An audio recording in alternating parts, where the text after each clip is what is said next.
আমি চুরি করিনি মা, এই চারটে শব্দ আজ গোটা পশ্চিমবঙ্গকে কাঁদাচ্ছে। মাত্র 12 বছরের একটি ছেলে, সপ্তম শ্রেণীর ছাত্র, যাকে আমরা চোর বলে দাগিয়ে দিয়েছিলাম।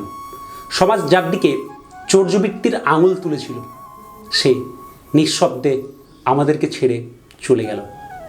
তার চলে যাওয়ার কারণ শুধুমাত্র একটি চিপসের প্যাকেট, যার দাম মাত্র 5 টাকা। আপনি কি প্রস্তুত এই নির্মম সত্যটা শুনতে? পশ্চিম মেদিনীপুরের পাঁশকুড়ার বাসিন্দা কৃষ্ণেন্দু দাস, সপ্তম শ্রেণীর ছাত্র। স্বাভাবিক আর 5টা বাচ্চার মতোই খেলতে, হাসতে ভালোবাসত খুবই। তার সঙ্গে সঙ্গে স্বাভাবিক বাচ্চাদের মতো চিপসও তার খুব প্রিয় ছিল। সেদিন 22শে মে দুপুরবেলা সে দোকানে গেছিল চিপস কিনতে। অনেক খোঁজাখুঁজির পরে সে যখন দেখল দোকানদার নেই, তখন সে ফিরে আসছিল। হঠাৎ করে তার চোখে পড়ে চিপসের প্যাকেট একটি পথে পড়ে। সে সেটাকে কুড়িয়ে নেয়। শিশু মনের ভুল হতে পারে, অথবা নিষ্পাপ ইচ্ছা। দোকানদার ফিরে এসে তারপর চুরির অপবাদ দিয়ে সমাজের সামনে তাকে অপমানে বিধ্বস্ত করে তোলে। তার গালে চড় থাপ্পড় মারা হয়, কান ধরে উঠবোস করানো হয়। অনেক লোক জমে গেলে তাকে পুলিশে ধরিয়ে দেওয়ার ভয় দেখানো হয়। মাকে ডেকে অপমান করা হয়। চারিদিকে ছোট্ট শিশুটি তখন একটি শব্দ শুনতে পেয়েছিল, চোর, চোর, চোর। এই অপবাদ তাকে মুহূর্তের মধ্যে কিং কর্তব্য বিমূঢ় অবস্থায় ফেলে দিয়েছিল। কি করবে সে ভেবে উঠতে পারেনি। তারপরে সে বাড়ি ফিরে যায়। বাড়ি ফিরে দরজা বন্ধ করে দেয়। দরজা বন্ধ করে শেষবারের মতো খাতায় লিখে দেয় 2 থেকে 3টি লাইন, কটি শব্দের সমাহারে। মা, আমি চুরি করিনি, আমি চিপসের প্যাকেটটা কুড়িয়ে পেয়েছিলাম। আমি চিপস খেতে বড্ড ভালোবাসি। তারপরে তার বয়স 12। শৈশব শেষ করে সে কেবল কৈশোরে পা দিচ্ছিল। কি করবে সে সিদ্ধান্ত নিতে পারছিল না। তারপরে সে বিষের কৌটোটিকে মুখের কাছে নিয়ে বিষ পান করে। হাসপাতালে নিয়ে গেলে তারা বলে দেয় তার ছোট্ট হৃদয় কিছুক্ষণ আগেই থেমে গেছে। যাদের সামনে এই ঘটনাটা দেখানো হয়েছিল তারা কেউই চোখের জল থামাতে পারেনি। মুহূর্তের মধ্যে হাউমাউ করে সবাই কেঁদে উঠেছিল।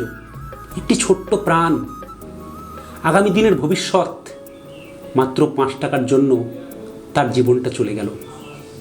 পেশায় সিভিক ভলেন্টিয়ার, দোকানদার, এখন পলাতক। পুলিশ তদন্তে নেমে আসামিকে খোঁজ করেছে। এই বিচারটা কি একটু আগে হতে পারতো না? আমরা কি আর কৃষ্ণেন্দুকে ফিরে পাবো? হাজার প্রশ্ন এখন আমাদের মনে ভিড় করে আছে। বাবা মায়ের একমাত্র সন্তান কৃষ্ণেন্দু, এইভাবে তার পৃথিবী থেকে চলে যাওয়া বাবা মায়ের কাছে অসহনীয় যন্ত্রণার সামিল। যতদিন তারা বেঁচে থাকবে, তারা একটি চিপসের জন্য তাদের সন্তানকে হারানোর বেদনাটা হয়তো তাদেরকে আর কোনোদিনই ঘুমোতে দেবে না। আর আমাদের সমাজ, যারা আমরা খুব সহজেই যাকে তাকে যাতা বলে দাগিয়ে দিই, তারা কি সত্যিই খুব স্বাচ্ছন্দ্যে আরামে থাকতে পারবো? কাল যদি আমাদের বাচ্চার সাথেও এই একই রকম ঘটনা ঘটে, তাহলে তার দায় কার? আসুন একটু ভাবি। একটু কি আমরা পারতাম না সহনশীল হতে? একটু কি আমরা কেউ এগিয়ে আসতে পারতাম না এই শিশুটার অপবাদ এর হাত থেকে মুক্তি দিতে? আজকে একজন শিক্ষক হিসাবে, একজন সচেতন নাগরিক হিসাবে, একজন পিতা হিসাবে আমি আমাদের সমাজের এই ব্যবহারে চরমভাবে লজ্জিত। কৃষ্ণেন্দু সে একটা অবলা শিশু। তার দোষটাকে এত গুরুতরভাবে ধরা হয়েছিল যেন মনে হচ্ছে তার চুরিটা ওই যেন নোবেল প্রাইজ চুরির সমান। আজকের সমাজ রবীন্দ্রনাথ ঠাকুরের নোবেলটা যারা চুরি করলো তাদের কথা একবারও কেউ ভাবলো না, ধরার কথা কেউ ভাবলো না।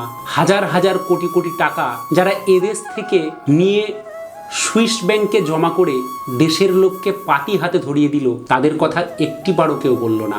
নচিকেতার সেই গান, কাঁপা কাঁপা হাতে যখন ছেলেটি কোনো জিনিস কম দিয়ে ফেলে, তখন সবাই তাকে চোর, চোর, চোর বলে দাগিয়ে দিতে আসে।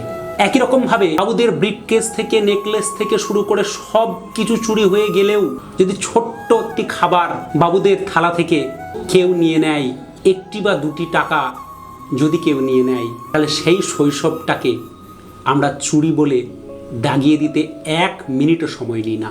আসুন, আজকে আমাদের জাগার সময় হয়েছে। আমরা আমাদের বাচ্চার মতোই আর 5টা বাচ্চাকে একটু স্নেহ, মায়া, মমতার চোখে দেখি, যাতে এই রকম কৃষ্ণেন্দুকে আর আমাদের হারাতে না হয়।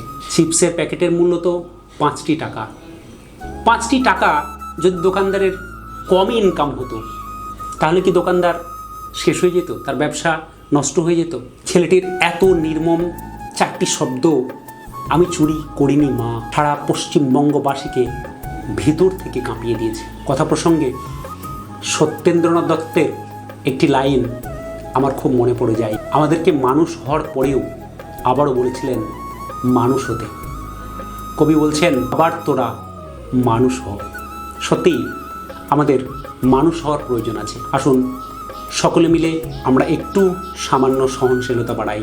নিজে যেমন ভালোভাবে বাঁচবো, অপরকে একটু বাঁচার সুযোগ করে দিই। যারা আজকে ছোট, যারা আজকে শিশু, তারাই তো আগামী দিনের কাণ্ডারি। সুকান্ত ভট্টাচার্যের আগামীর সেই লাইন, ক্ষুদ্র আমি তুচ্ছ নই, জানি আমি ভাবি বনস্পতি। সকলে আমাদের ছোট্ট ছোট্ট সন্তান সন্ততিদেরকে আদর যত্নে মানুষ করব। খুব সহজেই কাউকে এত বড় অপবাদ আমরা দিয়ে দেব না যাতে সে মুমূর্ষু হয়ে ভেঙে পড়ে। সকলে ভালো থাকুন, সুস্থ থাকুন। জয় হিন্দ।